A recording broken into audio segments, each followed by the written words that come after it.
আসসালামু আলাইকুম।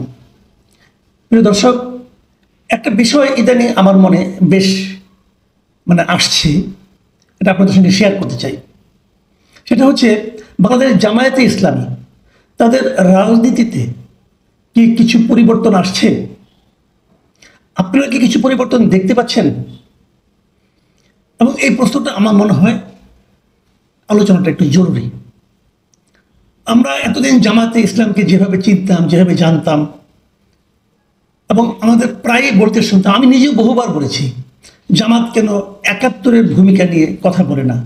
জামাত কেন আমাদেরকে বলে না যে ৭১-এর যে ভূমিকা ছিল তার দলের, এই দলের, যদিও সেই সময় যারা ছিল নেতৃবৃন্দ অথবা কর্মীও যারা ছিল তাদের কেউই এখন আর ওইভাবে দলের নেতৃত্বে নাই। তারপরে আমরা বলি যে সেই নেতৃত্ব যে ভূমিকা রেখেছিল সেই ভূমিকার ব্যাপারে জামাতের মূল্যায়নটা কি? জামাত কি সেই ভূমিকাটাকে সমর্থন করে? হ্যাঁ, ঠিক আছে, সেটা হয়তো জামায়াতে ইসলামের তৎকালীন নেতৃত্বের একটা রাজনৈতিক সিদ্ধান্ত ছিল, এটা নিয়ে আমার কোনো আপত্তি নাই। কিন্তু সেই সিদ্ধান্তটা সঠিক ছিল কি ভুল ছিল, এই কথাটা কেন জামায়াতে ইসলামের বর্তমান নেতৃত্ব বলেন না? এটা কিন্তু আমারও দাবি ছিল। আমি একবার একটা কন্টেন্ট করেছিলাম যে ওনারা সব কিছু জানেন, ওনাদের এখানে লেখাপড়া জানা শিক্ষিত প্রচুর লোক আছেন, কিন্তু এই কথা বললেই অনেকে বলেন ওই সময় আমরা ছোট ছিলাম। হ্যাঁ, ছোট ছিলেন, কিন্তু বড় হয়ে তো পড়েছেন, আপনাদের ইতিহাস দেখেছেন, এখন আপনারা সেই ইতিহাসের ভিত্তিতে মূল্যায়নটা করুন। এই ধরনের কিন্তু কথা আমি বলেছি, আরও অনেকেই বলেছেন। জামাত এই সমস্ত ব্যাপারে নীরব থেকেছে। কিন্তু আমার কেন যেন মনে হয় এই নির্বাচনের আগে জামাত হয়তো এই বিষয়ে একটু সরব হবে, এবং আমার এটাও ধারণা যে জামায়াত হয়তো ৭১-এর জন্য তাদের ভুল হয়েছিল এই মর্মে তাদের কেন্দ্রীয় পর্যায় থেকে একটা বিবৃতি তারা দেবে, আমার ধারণা। কারণ তাদের কর্মকাণ্ড, বিভিন্ন ঘটনা প্রবাহ সেই দিকেই তাদের মনোভাবের ব্যাপারটা ইঙ্গিত করে। আমি একটা এক্সাম্পল দিয়ে বলি আপনাদেরকে। ঢাকা বিশ্ববিদ্যালয়ে জামায়াতে ইসলামের যে ছাত্র সংগঠন যেটা আছে, ইসলামী ছাত্র শিবির, তাদের ভূমিধস বিজয় হয়েছে, এটা আপনারা সবাই দেখেছেন। আমরা একদিন বলতাম জামায়াতে ইসলাম ইসলাম ভিত্তিক রাজনীতি করেন। হ্যাঁ, ইসলাম তাদের ভিত্তি, অবশ্যই, কোনো সন্দেহ নেই। কিন্তু তারা যে সকলকে নিয়ে অন্য ধর্মের লোকদেরকেও বাদ দিয়ে রাজনীতি করে না, তার প্রমাণ কিন্তু প্রথমবারের মতো আমরা ঢাকা বিশ্ববিদ্যালয়ের ডাকসু নির্বাচনে তাদের যে প্রার্থী তালিকা সেখানে দেখলাম। সেখানে কিন্তু ইসলামী ছাত্র শিবিরের বাইরেও প্রার্থী ছিলেন। ইনকিলাব মঞ্চের একজন প্রার্থী ছিলেন, যিনি নাকি মুক্তিযুদ্ধ বিষয়ক সম্পাদক পোস্টে তিনি ইলেকশন করেছেন। তার নাম ফাতেমা তাসনিম জুমা। তিনি কিন্তু ইসলামী ছাত্র শিবির করেন না। পরে আমি কোথায় একটা দেখলাম, উনি একটা সাক্ষাৎকারে বলেছেন বটে যে যদি উনি পরবর্তী জীবনে কখনো রাজনীতিতে যুক্ত হন তাহলে হয়তো তিনি বিএনপি রাজনীতির ব্যাপারে আগ্রহী হবেন। জামাতে কথা কিন্তু বলেননি। আবার এখানে একজন অমুসলিম প্রার্থীও ছিলেন, তিনি হলেন সর্বমিত্র চাকমা। উনি সদস্যপদ পদে দাঁড়িয়েছেন এবং সেখানে উনি পাশ করেছেন। এই সর্বমিত্রের চাকমারও একটা ইন্টারভিউ আমি দেখলাম, সেখানে উনি বলেছেন উনি কেন জামাতের প্যানেলে এসেছেন। উনি বলেছেন যে এই প্যানেল তো সবাই আছে, এখানে এটা তো ঐক্যবদ্ধ প্যানেল, এখানে ভিন্ন ধর্মের লোক থাকতে পারে, তারা তো আমাদেরকে জায়গা দিয়েছে। এবং উনি বলেছেন যে আমি তো এর আগে বিএনপি দেখেছি, আওয়ামী লীগ দেখেছি, তো আমার পছন্দ হয় না ওদের রাজনীতি, ওনাদের রাজনীতি আমার পছন্দ হয়েছে, এখানে আসছি। তার মানেটা কি? তার মানে ইসলামী ছাত্র শিবিরের উপর ভিন্ন ধর্মের অথবা অন্য দলের অনেকেও কিন্তু আস্থা রাখছে তাদের যে ওয়েলফেয়ার পলিটিক্স এখন যারা করছে এই বিষয়ের উপর। মাথায় রাখুন ভাই, রাজনীতি কিন্তু চেঞ্জ হয়ে গেছে। আগে যে রাজনীতি আমরা দেখেছি, প্রতিদিনই দুনিয়া পাল্টাচ্ছে, রাজনীতিও পাল্টাচ্ছে, মানুষের চিন্তা পাল্টাচ্ছে, মানুষের চাহিদা পাল্টাচ্ছে। ভাবুন, কখনো ভেবেছেন জীবনে যে মেয়েদের হলে ইসলামী ছাত্র শিবির এত ভোট পেতে পারে?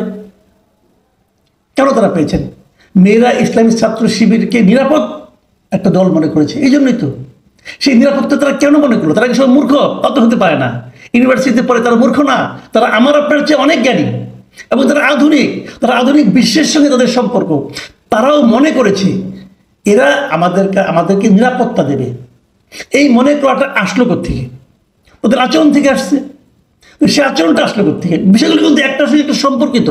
দেখুন, নির্বাচনে বিজয়ের পর এই শিবিরের যারা নির্বাচিত হয়েছেন পুরো কমিটি, তারা কিন্তু রায়ের পরের দিনই তারা রায়ের বাজার বদ্ধভূমিতে গিয়েছেন।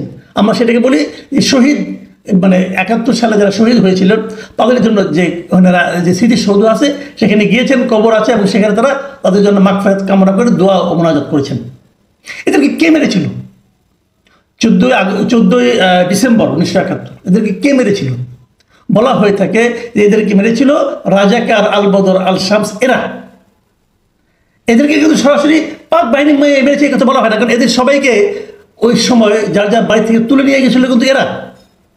তাহলে আমি এই মাঝখানে একটা স্ট্যাটাস দিয়েছিলাম ফেসবুকে, ওনারা তো এখানে গিয়েছেন, গিয়ে তাদের মাগফিরাত কামনা করেছেন।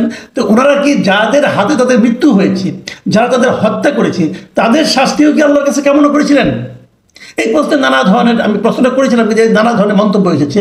কিন্তু আমার ধারণা হত্যাকারী সে হত্যাকারী, যে দলের হোক না কেন, হত্যাকারীর জন্য তারা শাস্তি চাইবে না, আমি এটা এখন মনে করি না। কেন মনে করি না সেটাও বলছি।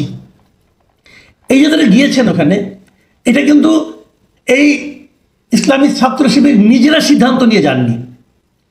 ওনারা তাদের মূল যে দল আছে সেই দলের সঙ্গে আলাপ করেই গিয়েছেন। কিন্তু আপনারা দেখবেন যে এই ব্যাপারে জামায়াতে ইসলামীর যিনি আপনার নায়েবে আমির সৈয়দ আবদুল্লাহ মোহাম্মদ তাহের, উনি প্রথম আলোকে একটা ইন্টারভিউতে বলেছেন যে আমরা এটা সিদ্ধান্ত নিয়ে করেছি, মানে জামাতে ইসলামী সিদ্ধান্ত দিয়েছে তোমরা ওখানে যাও। যে এবং তাহের সাহেব আরও কি বলেছেন, উনি বলেছেন স্বাধীনতা যুদ্ধে এবং পরবর্তী পর্যায়ে বাংলাদেশ গঠন ও বিনির্মাণে যাদের ভূমিকা আছে আমরা তাদের সম্মান জানাই, তাদের অবদান আমরা স্বীকার করি, আমরা তাদের প্রতি কৃতজ্ঞ। সেজন্য ডাকসুর বিজয়ী ঐক্যবদ্ধ শিক্ষার্থী জোটের নেতারা জুলাই শহীদ সহ ৭১-এর শহীদদের কবর জিয়ারত করে দোয়া ও মোনাজাত করেছে। তার মানে দলীয় সিদ্ধান্ত, মানে জামায়াতে ইসলামের সিদ্ধান্ত। ভালো, আপনি বলবেন এটা হতেই পারে না, এটা হতে পারে না, আগে হয়নি কখনো।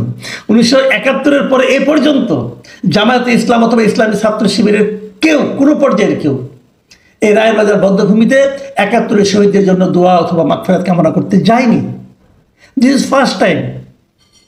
পরিবর্তনটা হচ্ছে, কিন্তু আমি মনে করি এগুলো পরিবর্তনের ইঙ্গিত। হলে কি হবে সেটা নিয়ে একটু বলে আমি শেষ করে দিচ্ছি।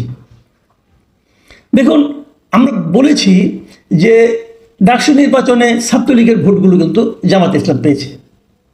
তখন একটা সরল অনেকে অঙ্ক করার চেষ্টা করেছেন, তাহলে কি জাতীয় নির্বাচনেও আওয়ামী লীগের ভোটগুলো জামাতে ইসলাম পাবে যদি আওয়ামী লীগের কোনো প্রার্থী না থাকে, যদি ব্যালট পেপারে নৌকা না থাকে, তারা পাবে? কিন্তু এক্ষেত্রে বড় একটা ঝামেলা ছিল। সেই ঝামেলাটা হলো যে আওয়ামী লীগ যদি নির্বাচন করতে না পারে, কি হতে পারে? সম্ভাব্য অনেকগুলি ঘটনা ঘটতে পারে। একটা ঘটনা ঘটতে পারে আওয়ামী লীগের কেউ ভোট দিতেই যাবে না, হতে পারে। আরেকটা হতে পারে আওয়ামী লীগ তাদের কাছে যাবে যাদের কাছে নিরাপত্তা পায়। এই নিরাপত্তাটা কিন্তু গত কয়েক মাসে দেখা গেছে তারা বিএনপির কাছ থেকে পায়নি, অনেক ক্ষেত্রে জামাতের কাছ থেকে পেয়েছে। আর জাতীয় পার্টি তাদের তো নিরাপত্তা দেওয়ার ক্ষমতাই নেই, তারাই তো নিজেদের দলের উপর আছে। কিন্তু জামাতের মার্কায়, মানে দাঁড়িপাল্লা মার্কায় ভোট দেওয়ার ক্ষেত্রে আওয়ামীপন্থীদের, আওয়ামী ভোটারদের সবচেয়ে বড় বাধাটা ছিল মুক্তিযুদ্ধ। তারা মনে করে, আওয়ামী লীগ মনে করে মুক্তিযুদ্ধটা, তারা হলো মুক্তিযুদ্ধের নেতৃত্ব দানকারী দল। তারা কি করে এমন একটা দলকে ভোট দেবে যে দলটা নাকি মুক্তিযুদ্ধের বিরোধিতা করেছে? এটা তো হতে পারে না।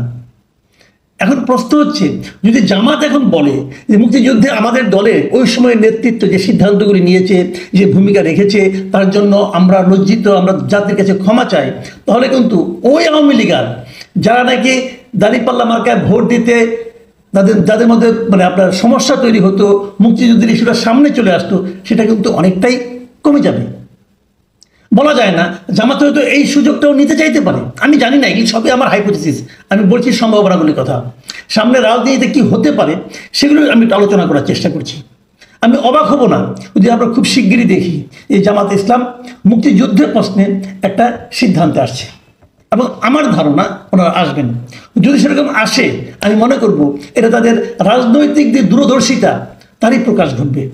এবং এখন পর্যন্ত যে সমস্ত নমুনা আমরা দেখছি, আমার কেন যেন মনে হচ্ছে জামাতে ইসলাম আলটিমেটলি হয়তো সেদিকেই যাচ্ছে।